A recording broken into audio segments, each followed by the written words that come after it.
Hey, bonsoir à tous ou bonjour, bienvenue sur ma page. Je m'appelle Fils Mary Mongo, je suis spécialiste support informatique. Aujourd'hui, on va continuer avec le projet Le Grand Frère et on va faire la troisième vidéo, le troisième thème. On va parler des études, de la scolarité, plus ou moins, et de l'orientation, tant scolaire que professionnelle.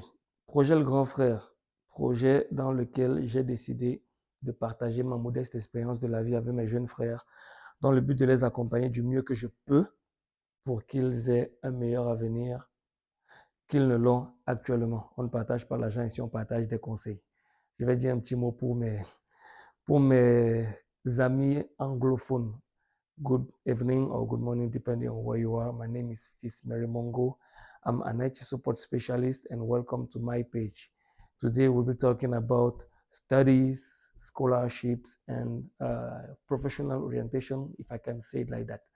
So this is the third video of the project, The Big Brother, where I decided to share my experience to my younger brothers and sisters to help them growing up because I think that I have that small experience that I can share with them. So it's true that I'll be speaking in French because the French is my first language. But if you have any questions, comments, or any clarification that you need, or any input, just leave me a message or a comment and I'll be glad to reply to you. Thank you very much. Let's go back in French. Donc, les études, l'orientation professionnelle. Qu'est-ce que je peux dire par rapport à ça? Je peux légèrement raconter mon histoire. Mais d'abord, une phrase qui m'avait marqué d'un enseignant, je crois, depuis le secondaire.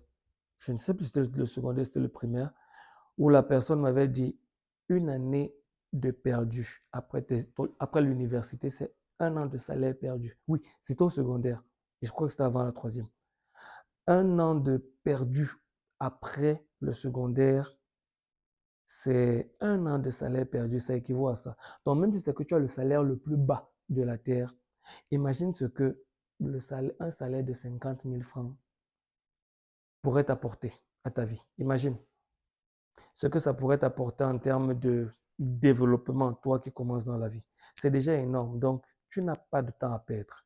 Il faut savoir ce que tu veux et très vite. Et si tu as la chance d'avoir suivi un bon parcours, d'avoir eu des aînés qui t'accompagnent bien, alors même si le salaire n'est pas énorme quand tu commences, quand tu sors de l'école, ça va t'aider. Donc, je disais, je voulais raconter brièvement ma petite histoire. Une fois de plus, je le dis, j'ai eu la chance d'être très bien entouré.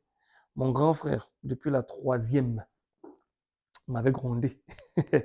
Quelques mois avant décembre, je commençais la troisième. Le gars me dit, oh petit, tu vas me dire qu'est-ce que tu veux faire dans la vie. Le top 3 de tes métiers. J'ai tardé 2 mois là, mouf. Dès que le premier trimestre est fini, là, pendant les congés de Noël, le gars m'a cogné. Tac, il me dit, je te donne 4 jours. Mais voilà, qui part, qui commence à réfléchir fort, fort, là, que je veux faire quoi, je veux faire quoi. Je me suis posé la question intérieurement. Qu'est-ce que j'aimerais faire, qu'est-ce que je pourrais faire? J'ai dit que j'étais informaticien, spécialiste de support informatique. Ce métier-ci que je fais aujourd'hui et qui me plaît bien est le dérivé, je dis bien. Donc, c'est pas ça que j'avais choisi en premier. Mais c'est le dérivé de ce que j'avais choisi. Donc, une fois que j'avais choisi, je voulais faire quoi? Je voulais faire la robotique. Je voulais faire l'intelligence artificielle. Je pensais déjà à ça, construire des robots intelligents. Donc, je lui ai dit à grand frère, voilà ce que je vais faire top 1. Les deux autres métiers, je laisse. Et puis, bien entouré, le grand frère, après une semaine, il allait se renseigner et il m'a dit, OK, voilà les différents métiers dans la robotique. Il allait se renseigner. Lui aussi, l'informaticien. Qu'est-ce que tu veux là-dedans? Voilà ce qui ressemble le plus à ce que tu m'as dit que tu voulais faire. Pour y arriver, voilà le canal. Tu dois d'abord commencer par nous. J'étais en troisième. Seconde C. Donc, bats-toi pour arriver en seconde C. Je sais que tu es fort en français. Les mathématiques, tu fais comme ça te dérange. Mais si tu veux faire ça, bats-toi, voir le chemin. Ensuite, tu vas avoir un bac C. Et puis, il y a telle école où tu peux faire ça. Et donc, l'informatique était le canevas. Parce que oui, tu dis, tu vas aller à la NASA et tout et tout. Il faut bien commencer quelque part. Est-ce qu'il y a la NASA au Cameroun? Non. Qu'est-ce qui peut te permettre à partir du Cameroun d'arriver à la NASA? C'est pas à la NASA que je voulais faire ça, mais c'est juste un exemple. Il faut que je passe par telle école, telle école, telle école, telle école. OK, on y est. Je me suis battu pour intégrer la seconde C et ça aussi, je peux vous dire la vérité, on m'avait envoyé un A, on m'avait envoyé un seconde A. Pour ceux qui sont au Cameroun, qui connaissent le système camerounais, il n'y a que les meilleurs en mathématiques partant de la troisième qu'on envoie en C. Moi, on m'envoie un A. Donc, j'ai fait les requêtes, j'ai écrit. Quand la conseillère d'orientation m'a appelé pour me demander que, bon, dis-nous un peu pourquoi on doit t'envoyer en C. J'ai bavardé. Parce que je savais déjà pourquoi je devais aller en C. Parce que merci Dieu, mon grand frère m'avait posé la bonne question au bon moment. Donc, ça commençait déjà à ressortir là. Je pouvais déjà expliquer pourquoi je dois aller en C. Donc, quand je l'ai convaincu, on m'a envoyé en C. J'ai fini, j'ai eu mon bac C. Et puis, pour arriver à la robotique, il fallait que je passe par une école d'informatique.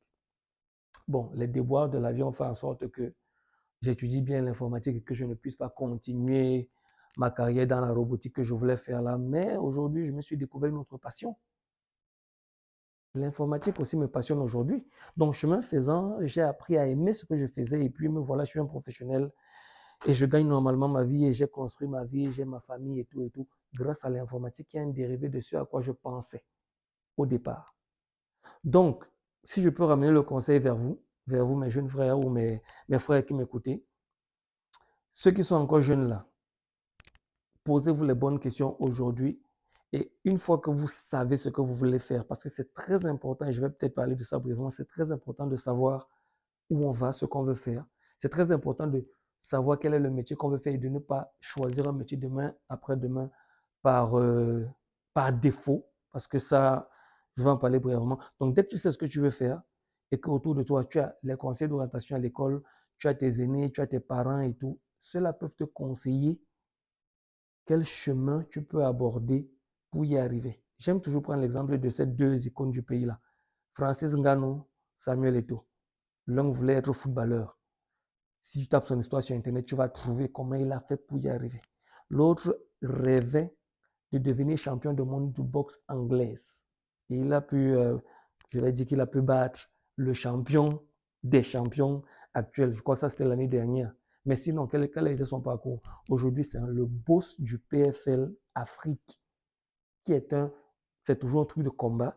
Même si ce n'est pas ce à quoi il aspirait étant jeune, au moins, il gagne bien sa vie, il est une icône mondiale aujourd'hui et tout, et tout, et tout, et tout. J'aime bien prendre les exemples de ces deux-là que vous connaissez, mais je suis sûr qu'à côté de vous, vous avez aussi des exemples là. Si vous posez les questions à vos parents, à vos aînés, qu'est-ce que tu voulais faire quand tu étais jeune? Il va te dire que je voulais faire tel, tel, tel. Certains auront réussi à faire ce qu'ils voulaient vraiment faire. Et d'autres auront, ou auront sauté ou auront atterri dans les dérivés de ce qui était leur vision, leurs besoins, leurs rêves. Donc, toi aussi, tu peux le faire et ils s'épanouissent là-dedans. Pourquoi je parle d'épanouissement? Parce que mon frère, si tu n'es pas épanoui dans ton travail, se lever tous les matins pour aller faire quelque chose que tu n'aimes pas devient une corvée. Et après, on est surpris que tu sois grincheux après quelques années, que bref, ça ne va pas te servir. Ça ne m'étonne pas d'arriver quelque part. Je ne dis pas que c'est forcément ça, mais tu arrives quelque part, quelqu'un est toujours de mauvaise humeur, toujours grincheux, toujours méfiant, mal à l'aise avec les mauvais mots et tout et tout. Je pense que lui n'est pas à sa place. Parce que quand quelqu'un est vraiment à sa place, quand quelqu'un rend le service qu'il doit rendre, ils se sont à l'aise. Le salaire peut ne pas être conséquent, mais il est passionné. Regardez tous nos enseignants, enfin les anciens. Aujourd'hui, c'est un peu plus compliqué, mais les anciens, ceux qui faisaient le boulot d'enseignement par passion. Même si le salaire n'était pas fameux, tous nos enseignants étaient toujours contents d'arriver à l'école et de nous dispenser des leçons. Pourquoi? Alors que le salaire n'est pas fameux. C'est parce que pour eux, c'était un choix de vie, c'était une conviction. Ils avaient la conviction ferme qu'ils sont en train de faire un travail noble qu'ils aimaient. Donc, c'est très important de faire, pas forcément l'enseignement, mais de choisir un métier que tu aimes, qui vient de là. Et moi, je crois en ceux qui ont réussi. Je suis sûr que nous aussi, et toi aussi qui me suis, si tu choisis bien ton métier, avec les conseils que tu auras, tu augmentes tes chances de réussir dans la vie que si tu vas trouver un métier par défaut demain après-demain parce que tu auras eu une mauvaise orientation à la base, parce que tu ne te seras pas posé les bonnes questions avant. Et dernier conseil, tout le monde, certains font l'erreur, moi je vais appeler ça l'erreur, de choisir un métier parce qu'on a dit que c'est ça qui paye. Non. Les gars, moi, je vous conseille de vous poser la question intérieurement et après de demander conseil sur comment est-ce que je peux faire pour arriver à ça. Au lieu de demander à papa, qu'est-ce qui paye? Pourquoi après on te conseille un truc et après tu te rends compte que ce n'était pas toi, toi ce n'est pas ça, ça ce n'est pas toi, toi ce n'est pas ça, ça ne donne pas. Mais là tu auras perdu trop de temps. Tu auras perdu, bref, du temps, 1 an, 2 ans, 5 ans, à faire une formation qui ne te plaît pas, pour qu'après tu te rendes compte que mais le métier qui me plaît même, c'est l'autre là, le temps là, les investissements, l'argent que tu auras dépensé. C'est pas bon. Donc les gars, réveillez-vous dès maintenant, réfléchissez bien dès maintenant pour que vous puissiez prendre les bonnes décisions dès maintenant pour pouvoir bien grandir. Et vous avez des gens autour de vous qui pourraient vous conseiller. 1 an de perdu pour un jeune, c'est 1 an de salaire, même si c'est seulement 50 000. 50 000 fois 10, c'est 500 000 fois 12, je crois que c'est 600 000. 600 000, ça n'achète pas la Prado, mais ça construit l'homme. Ça lui apporte quelque chose. Donc voilà, si vous avez, n'oubliez pas de partager ça avec vos frères, grands comme petits frères. Si vous avez des commentaires, vous les ajoutez. Ça va me plaire aussi. Si vous avez d'autres sujets que vous voulez qu'on aborde, vous les apportez. Ma petite expérience, on pourra les partager. Voilà. Je m'appelle Fils Mary Mongo. Bienvenue sur ma chaîne. Bienvenue sur le projet Le Grand Frère. Et à la prochaine vidéo.